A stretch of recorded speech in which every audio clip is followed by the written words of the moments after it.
ہماری آیتوں پر تو وہی لوگ ایمان لاتے ہیں کہ جب ان کو ان کے ذریعے نصیحت کی جاتی ہے تو سجدے میں گر پڑتے اور اپنے پروردگار کی تعریف کے ساتھ تسبیح کرتے ہیں اور غرور نہیں کرتے۔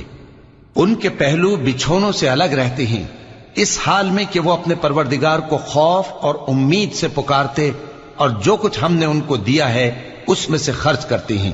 سو کوئی شخص نہیں جانتا کہ ان کے لیے کیسی آنکھوں کی ٹھنڈک چھپا کر رکھی گئی ہے، یہ ان اعمال کا صلہ ہے جو وہ کرتے تھے۔